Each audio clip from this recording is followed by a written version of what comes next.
जो चीन नहीं देख पा रहा था उसे ट्रंप दूर अमेरिका में बैठे बैठे देख पा रहे हैं। वो जानते हैं कि अंजाम क्या हो सकता है। वो ये भी जानते हैं कि मोदी की अगुवाई वाला ये भारत किसी को छेड़ता नहीं है, लेकिन किसी ने छेड़ा तो छोड़ता भी नहीं है। लद्दाख में बड़ी सरगर्मी इसी नीति की निशानी है। इसी नीति से चीन की नीयत और फितरत को फोड़ कर रख देगा। कुछ लोग ऐसे भी हैं जो चीन को बहुत ताकतवर समझते हैं, लेकिन दुनिया इस हकीकत को जानती है कि एडवांटेज इंडिया पर है। चौतरफा घिरा चीन ताकतवर सैन्य शक्ति वाले भारत से भिड़ा तो उसका भांडा फूट जाएगा। लेकिन तनाव तो है।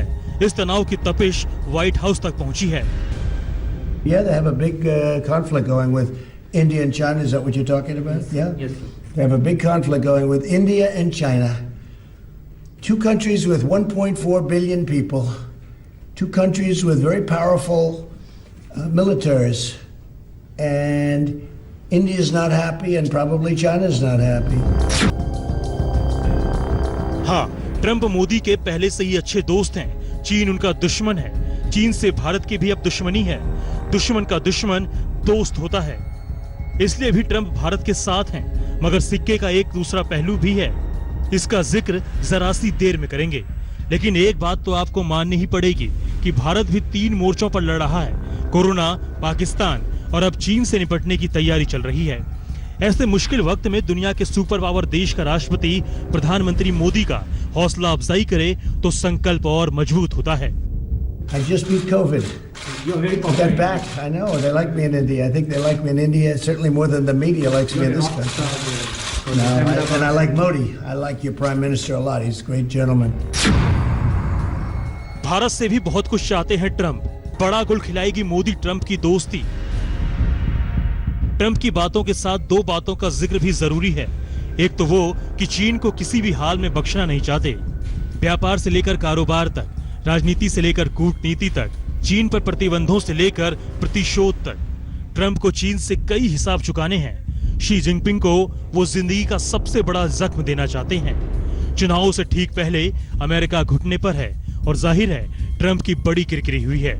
इस काम में उन्हें भारत का साथ चाहिए। भारत का साथ चीन को दुनिया में अलग थलग करने के लिए भी चाहिए। दूसरी बात ये कि नवंबर में अमेरिका में चुनाव है। उससे पहले ट्रंप कुछ ऐसा करना चाहते हैं कि विश्व में उनकी साख बढ़े और देश में नाम। शायद इसलिए वो भारत और चीन के बीच मध्यस्थता भी करना चाहते हैं। I would do that. You know, I would do that if they thought it would help. If I were the mediator or the arbiter, I would do that. So we'll see. Go ahead. खैर, चीन के साथ मध्यस्थता वाली नौबत नहीं आएगी। भारत ने अमेरिका को शुक्रिया कहते हुए संदेश भेज दिया है कि चीन के साथ तनातनी खत्म करने के लिए बातचीत जारी है। See, as I've told you, we are engaged with the Chinese side to peacefully resolve this issue. जाहिर है भारत भरोसे से भरा हुआ है। ना कोई डर है, ना कोई खौफ। भारत ने कभी किसी मामले में किसी तीसरे देश की मध्यस्थता स्वीकार नहीं की है, चाहे सीमा पाकिस्तान से लगने वाली हो या फिर चीन से लगने वाली। डोनाल्ड ट्रंप की मध्यस्थता की पेशकश को चाहे किसी भी नजरिए से देखा जाए, लेकिन इतना तो साफ है कि अमेरिका जैसा महाशक्तिशाली देश इस मामले में पूरी तरीके से भारत के साथ खड़ा है। जो भी हो, ट्रंप का फ्रंट फुट पर आना और प्रधानमंत्री मोदी के लिए बैटिंग करना शी जिनपिंग के लिए किसी तमाचे से कम नहीं है। और इस तमाचे की गूंज बीजिंग में बहुत देर तक सुनाई देगी। दिल्ली में श्वेता सिंह के साथ आज तक ब्यूरो। जिद चीन की है तो जिद हिंदुस्तान की भी। चीन की जिद यह है कि वो विस्तार करना चाहता है, दूसरों की जमीन को हड़पना चाहता है। भारत की जिद यह है कि हम अपनी सीमाओं की रक्षा करना चाहते हैं और जानते हैं। सेना के तीनों अंग लगातार सीमाओं की सुरक्षा के लिए लगे हुए हैं। दिन रात चीन की हर चालबाजी पर नजर रखे हुए हैं। हिंदुस्तान के पलटवार के सामने नहीं टिकेगा चीन। पहले चोरी फिर सीना चोरी करके फंस गया चीन। लद्दाख में हर चुनौती के लिए तैयार है हिंदुस्तान। इस बार सबक में एलएसी के करीब तनातनी जारी है। वजह साफ है, जिद्दी चीन अभी भी पीछे नहीं हटा है और इस बार हिंदुस्तान है कि किसी भी कीमत पर उसे कड़ा संदेश देने के मूड में है। दरअसल चीन की चालबाजियां इतनी बढ़ गई हैं कि उसे ये बताना जरूरी हो गया था कि हद में रहो। वो कभी भी एलएसी पार कर आ जाता है। कभी भी सरहद के आसपास निर्माण करने लगता है, कभी भी एलएसी के पास अपने सैन्य बल को बढ़ा देता है, जब चाहता है पेंगोंग लेक में गश्त बढ़ा देता है और उल्टे भारत पर आरोप जड़ने लगता है। इस बार उसे उम्मीद तक नहीं रही होगी कि हिंदुस्तान इस कदर पलटवार करेगा। And our armed forces scrupulously follow the consensus reached by our leaders and the guidance provided. At the same time, we remain firm in our resolve to ensuring India's sovereignty and national security. मौजूदा हालात में हर वक्त तैयार रहने के लिए थल और वायुसेना पूरी तरह चौकस है। थल सेना ने गलवा घाटी और पेंगोंग इलाके में यूएवी यानी अनमैन्ड एरियल व्हीकल तैनात कर दिए हैं। लेह में सेना की 81 और 114 ब्रिगेड के जवानों और अधिकारियों को 24 घंटे ऑपरेशन मोड में रहने के आदेश जारी कर दिए गए हैं। वहीं वायुसेना ने भी एक कदम आगे और बढ़ाते हुए भारत चीन सीमा के करीब चिनूक हेलीकॉप्टर को उतार दिया है। यानी भारतीय सेनाएं किसी भी हालात से निपटने के लिए पूरी तरह तैयार हैं। टेट फॉर टैट, अगर उनकी 5000 आती है, उनकी आर्मर्ड आती है, उनके मैकेनाइज्ड फोर्सेस आती है, तो हमारी भी जाएंगी ना वहाँ। Galwan valley is a strategic area. ये स्ट्रेटेजिकली चाइना के लिए और हमारे लिए बहुत इंपॉर्टेंट है। यहाँ पे एक सड़क जो नई बनी है उससे चाइना बहुत परेशान है। दरबुक शियोक रिवर से और दोरत बे कॉलदी तक जो सड़क बनी है उससे चाइना परेशान है, क्योंकि हमारी डिफेंसिव पोजीशन उस इलाके में बहुत ज़्यादा इम्प्रूव हो गई है। अब चाइना ये चाहता है कि इस जो एलएसी है, जो लाइन उसकी परसेप्शन है, उसको मैं ऑल्टर करूं, उसको मैं बदली करूं, जिससे मुझे कुछ किस्म के डेप्थ मिल सके काराकोरम पास की तरफ से। और वो ये चाहता है कि इसको मैं अगर डिसलॉज कर दूंगा इस समय, तो हर साल इसको कुछ बढ़ाते बढ़ाते आगे ले जाऊंगा मैं, और भारत के जो ये सड़क है इसको नाकामयाब करने की कोशिश करेगा। तो ये स्ट्रैटेजी उसकी है, लॉन्ग टर्म स्ट्रैटेजी है। इसका हमें जवाब देना पड़ेगा और देंगे इस बार। हालांकि सीमा पर सालों गुजार चुके जानकार भी मानते हैं कि इस बार चीन की गतिविधियां सामान्य नहीं रही हैं। इस बारी स्थिति में एक फर्क जरूर है। इस बारी ये कोई लोकल कमांडर का इनिशिएटिव नहीं लगता, ये डायरेक्ट बेजिंग से आया हुआ फरमान है कि ये किया जाए। बड़े छुपाव के साथ जो मीडिया रिपोर्ट्स हैं, चीन की फौज आगे बढ़ी है। जो सिविल ट्रक आते हैं उनका गेरू मट्टी लेके एयर स्ट्रिप बनाने के लिए, उसमें बैठ के चीन की जो फौज है जो एक्सरसाइज कर रही थी वहां, वो आई है। तो हमको थोड़ी हैरत हुई है देख के इस बार की जो उनके आने का तरीका, बड़ा क्लैंडस्टाइन सरप्राइज हासिल करने वाला। अब आपको एक अलग अंदाज में दिखाते हैं कि आखिर कैसे लद्दाख में भारत ने एलएसी के इर्द गिर्द खुद को तेजी से मजबूत किया है। चीन को दरअसल बहुत सारी चीजें चुभ रही हैं।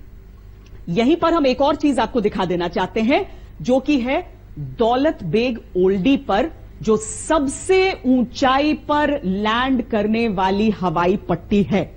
अब भारत अगर अपनी कनेक्टिविटी बनाता है, भारत चाहे सड़क के रास्ते या फिर अपने विमानों को भेजने के कारण चीन को परेशान कर रहा है, तो क्या भारत को घबराकर पीछे हटना चाहिए?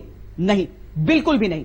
भारत अपनी जमीन पर मजबूती से खड़ा और ऐसे कारनामे करके, यानी कि दुनिया के सबसे ऊंची हवाई पट्टी पर लैंड करने का कारनामा तो हमारे हरक्यूलिस विमान ने न जाने कब कर दिया था। C-130J, जिसे हम हरक्यूलिस के नाम से भी जानते हैं, वो विमान यहां पर लैंड कर सकता है। और उस विमान ने, जिस तरह से आपको यह बड़ा सा विमान मेरे सामने दिख रहा है, यह देखने में भी उतना ही ताकतवर, इसीलिए नाम इसका हरक्यूलिस होता है। और सोचिए कि उतनी ऊंची हवाई पट्टी पर यह लैंड कर सकता है।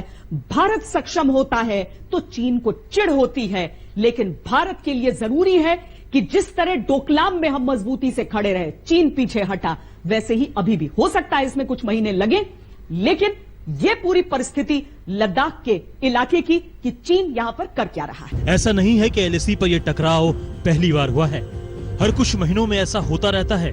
लेकिन इस बार तनातनी इतनी हाई प्रोफाइल हो चुकी है कि सेना प्रमुख को लेह जाना पड़ा, प्रधानमंत्री को अहम बैठक करनी पड़ी और फिर कमांडरों की सालाना बैठक में भी इस पर अहम रणनीति बनाई गई। इस सारी कवायद का मकसद एक ही था, चीन को साफ साफ शब्दों में बता देना कि ये नया हिंदुस्तान है, बचकानी हरकतें करोगे तो बचोगे नहीं। दिल्ली से श्वेता सिंह के साथ आज तक ब्यूरो। और भारत डोकलाम में ऐसा कर भी चुका है। चीन इस समय जो कर रहा है शायद कुछ महीनों तक वो करे, लेकिन भारतीय सेना पूरी तरीके से तैयार है। पर दूसरे देशों के साथ क्या कर रहा है चीन, और दूसरे देश किस तरह से रिएक्ट कर रहे हैं वो भी देखिए कि ताइवान अपनी तरफ से रणनीति बना रहा है। हांगकांग उस दमन के खिलाफ पिछले साल हमने प्रोटेस्ट की तस्वीरें देखी हैं, एक बार फिर वहां पर शुरू हो चुकी हैं। लेकिन तिब्बत जो ऐतिहासिक समस्या रही है उसकी अब चीन के लिए एक बार फिर सरदर्द है, क्योंकि अमेरिका ने भी तिब्बत को लेकर अपना रुख साफ कर दिया है। कोरोना कांड को शुरू में छिपाकर चीन काजल लगे कटघरे में खड़ा है। जितना तड़प रहा है उतनी ही कालिक उसे लग रही है। आज 5वां मोर्चा भी उसके लिए खुल गया। भारत और अमेरिका से पहले से ही पंगा था। ताइवान को अपने में मिलाने की बेताबी उसे आफत में ले आई। कानून बनाकर हांगकांग की आजादी को तबाह करने की साजिश भी भारी पड़ रही है। अब जुड़ा है 5वां मोर्चा, तिब्बत पर अमेरिका से गहरा सदमा लगा है चीन को। अमेरिकी संसद में बिल पेश हुआ है जो तिब्बत को अलग से राष्ट्र का दर्जा देने के लिए है। बिल पास होते ही तिब्बत की मुरादों को ऑक्सीजन मिलेगी। वहीं चीन का हाल बुरा हो जाएगा। तिब्बत को अभिन्न अंग मानने वाले चीन के लिए यह ऐसा झटका होगा जिसे बर्दाश्त करना उसके बूते से बाहर हो जाएगा। हद से ज्यादा बड़ी है चीन की टेंशन। सिर्फ बयान वीर बना हुआ है ड्रैगन। चंद दिनों पहले ही ताइवान से भी उसे तमाचा लगा है। वही ताइवान जिसे चीन अपने चंगुल में रखना चाहता है, जिस पर अपने अधिकार का दावा करता है। एक हफ्ते पहले यहाँ नई सरकार शासन में आई है। साई इंगबेन यहाँ की नई राष्ट्रपति बनी है। यूं तो उनके शपथ ग्रहण समारोह में कोरोना संक्रमण की वजह से विदेशी मेहमान नहीं आए, लेकिन 41 देशों के 92 प्रतिनिधियों ने वीडियो संदेश जरूर भेजे। ये बात चीन को हद से ज्यादा चुभी है। कहां तो चीन ताइवान को चीन में मिलाने के सपने देख रहा है, कहां विदेशी सरकारें ताइवान को स्वतंत्र मान्यता दे रही हैं। अमेरिका तो हमेशा से इसे हवा देता रहा है। उसने बस जरा सा हवा का रुख तेज कर दिया है। इतने भर से मानो चीन के पैरों तले जमीन खिसक गई है। 基于一个中国原则，中国政府同世卫组织已经就中国台湾地区参与全球卫生事务做出了妥善的安排。台湾地区与世卫组织及其成员分享抗疫的信息，开展专家的合作交流，这方面的渠道是完全畅通的，从来不存在什么技术障碍，或者是所谓防疫的缺口。 भारत चीन सीमा पर क्या हो रहा है आप जानते हैं? तनाव भारत अकेला क्यों झेले? इसलिए पहली बार ताइवान पर भारत मुखर हुआ है। वन चाइना पॉलिसी को ठंडे बस्ते में डालते हुए भारत ने ताइवान की नई सरकार के साथ कूटनीतिक संबंध स्थापित किए हैं। तो एक तरफ अमेरिका ताइवान पे चीन के दावे का दम घोट रहा है, तो दूसरी तरफ भारत चीन को चतुराई से मात दे रहा है। व्यापार ठप है।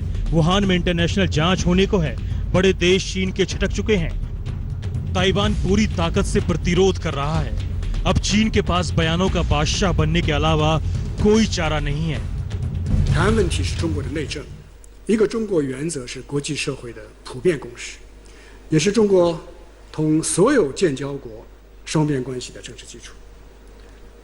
所以我们坚决反对以防疫合作为幌子，与台湾当局开展官方的往来，坚决反对违反一中原则，为台湾谋求所谓国际空间，坚决反对外部势力对台独分子借意谋独。 उधर हांगकांग भी चीन मुसीबतों को दावत दे चुका है। तय है कि हांगकांग पर सुरक्षा कानून लगाएगा चीन। तय ये भी है कि अमेरिका लाएगा प्रतिबंध। कोरोना काल में तल्ख हो चुके हैं रिश्ते। चंद दिनों की बात है, हांगकांग पर सीधा हुकूमत करने का रास्ता नए बिल के तहत बहुत हद तक साफ कर लेगा चीन। 75 लाख लोगों के हक को अपनी जेब में रख लेगा चीन। न उसके पास विरोध की आवाज बचेगी, न विरोध प्रदर्शन का अधिकार। फिलहाल इस समय भी हांगकांग की सड़कों पर आजादी बचाने के लिए विरोध प्रदर्शन की ज्वाला भड़की हुई है। अमेरिका पैनी नजर बनाए हुए है। इधर चीन ने हांगकांग पर नया कानून लगाया, उधर वो चीन पर प्रतिबंधों की नई किश्तें थोप देगा। चीन यहाँ भी अमेरिका को बस नसीहत दे रहा है कि वो उसके अंदरूनी मामले में दखल ना दे। 任何国家允许在其本国领土上从事危害国家安全的活动。国家安全立法属于中央事权，这在任何国家都是如此。美国自身针对国家安全问题制定了 अमेरिका ने साफ तौर पर कह दिया है कि हांगकांग पर नया कानून लगेगा तो चीन पर प्रतिबंध भी लगेगा। He's displeased with China's efforts and that it's hard to see how Hong Kong can remain a financial hub if China takes over. तो चीन की अर्थव्यवस्था की कमर टूटने वाली है, चीन बच नहीं सकता। आज तक ब्यूरो। नमस्कार, मैं हूं अंजना ओम कश्यप। हमें उम्मीद है ये वीडियो आपको पसंद आया होगा। लेटेस्ट खबरों के लिए यूं ही देखते रहिए आज तक, और इस वीडियो के पसंद आने पर लाइक, शेयर एंड सब्सक्राइब करना ना भूलें।